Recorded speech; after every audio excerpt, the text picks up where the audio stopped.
ओम शांति। आज सुनते हैं 26 दिसंबर की अव्यक्त मुरली का मुरली मंथन।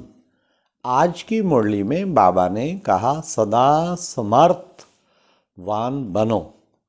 तो बाबा ने कहा कि कुछ बच्चे तो सदैव समर्थ रहते हैं और कुछ बच्चे कभी समर्थ तो कभी फिर व्यर्थ की तरफ चले जाते हैं। तो बाबा ने आज की मुरली में बार बार ना व्यर्थ देखना है, ना व्यर्थ सोचना है, ना व्यर्थ सुनना है, ना व्यर्थ बोलना है। फिर बाबा ने कहा देखो बच्चे, ब्राह्मण बच्चों के विकल्प तो बंद हो गए हैं, विकल्प नहीं चलते हैं, लेकिन व्यर्थ संकल्प मेजॉरिटी की अभी तक भी कंप्लेन है। और उसका कारण बाबा ने कहा जैसे बड़े बड़े वीआईपी जो हैं वो देखो अपनी दिनचर्या सेट करते हैं ना, ऐसे ही तुम बच्चों को भी अपनी दिनचर्या अमृत वेले से ही रात तक सेट करनी चाहिए। तुम बच्चे सबसे बड़े ते बड़े वीवीआईपी हो, जितने वी लगाओ उतने कम हैं। क्यों? क्योंकि बाबा ने कहा तुम हो सारी दुनिया के आधार मूर्त। फिर बाबा ने कहा तुम्हारे आधार पे ही तो विश्व परिवर्तन होता है। तो बाबा ने कहा ये व्यर्थ जो है ना, इसको कई बार कहते मैंने व्यर्थ बोला नहीं, लेकिन व्यर्थ सुना तो फिर बुद्धि चलेगी। फिर बच्चे वो भी तो पाप हो गया ना। इसलिए बच्चे तुम्हारा समय कितना अनमोल है, तुम्हें व्यर्थ की तरफ बिल्कुल नहीं गंवाना। अमृत वेले से रात तक चेक करो कहाँ कहाँ हम व्यर्थ करते हैं, तभी इतनी ऊंची समर्थ स्थिति नहीं बन पाती। अगर सदा समर्थ करें तो फिर तो समर्थ आत्मा बाप समान जल्दी बन जाए। फिर बाबा ने कहा कि बच्चे अमृत वेले से लेके रात्रि तक जो आज्ञाएं मिली हैं उन आज्ञाओं पे चलो, मुश्किल इसमें कुछ भी नहीं है। कि अगर बाप समझते हो बाबा को तो बाबा की जो आज्ञा मिली है फुट स्टेप पे फुट स्टेप, सोचने की जरूरत ही नहीं, जो बाबा कहता वो करते चलो, श्रीमत प्रमाण करते चलो। तो ये प्यारे बाबा ने आज हम बच्चों को शिक्षा दी कि व्यर्थ से परे सदा समर्थ स्थिति में रहना है। आज्ञाएं, फिर बाबा ने कहा आज्ञाएं, बड़ी बड़ी आज्ञाएं तो पालन करते हो, समझो पवित्रता की आज्ञा में मेजॉरिटी पास है।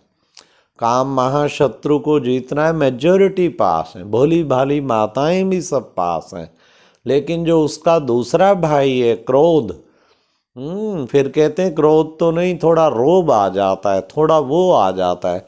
ये बच्चे थोड़ी थोड़ी अवज्ञाएं इकट्ठी होते होते बोझ बन जाता है, वो बोझ ऊपर उड़ने नहीं देता है। इसलिए बच्चों को इस तरह जो भी आज्ञाएं मिली हैं, आज्ञा मिली है ना दुख दो ना दुख लो, तो लेकिन दुख देते तो नहीं, लेकिन कहीं कहीं ले लेते हैं। तो ये भी अवज्ञा हो गई ना, ये अवज्ञाओं का बोझ चढ़ता जाता है। आज्ञा मिली हुई है अमृत वेले उठकर बाबा को याद करो। हाँ, अमृत वेले उठते तो जरूर हैं, नेमी नारद तो हैं, नियम पालन करते हैं, लेकिन मिक्स्ड होता है, याद भी होती है, नींद भी होता है। बाबा के पास बहुत सुंदर टीवी है ऊपर, अगर एक सप्ताह का आपका सारा पोज दिखाए तो आपको खुद अपने पर भी हंसी आएगी। तो वो सदा समर्थ स्थिति में ना बैठने के कारण बाबा ने कहा वो सिद्धि स्वरूप नहीं बनते हैं। इसलिए बच्चों को सदा समर्थ स्थिति में टिक कर रहना है। तो इस तरह आज्ञाकारी बनने की प्यारे बाबा ने आज प्रेरणा दी। सुबह से लेके रात तक, अमृत वेले से लेके रात तक बाबा ने कहा मनसा वाचा कर्मणा, संबंध और संपर्क में क्या क्या और क्या क्या करना है उसकी सब आज्ञाएं श्रीमत मिली हुई हैं, उस पर पूरे आज्ञाकारी बनकर चलो।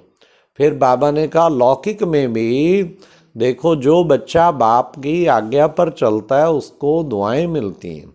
तो यहाँ पर भी जो आज्ञाकारी बच्चे हैं उनको परमात्म दुआएं मिलती हैं, और उस परमात्म दुआओं से इतना डबल लाइट हो जाते हैं, हल्के हो जाते हैं।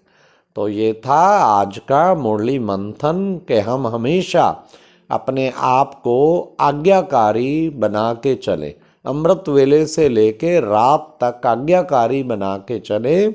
और दूसरा, अपने मन के व्यर्थ संकल्पों से मुक्त होने के लिए उसको सदा समर्थ में बिजी रखें। अपने मन की दिनचर्या सारे दिन की सेट करें, एक एक घंटे का पूरा प्रोग्राम बनाओ और उसी प्रमाण मन को चलाने का पूरा प्रयास करें। तो उससे हम सदा सदा के लिए समर्थ स्थिति में टिक जाएंगे।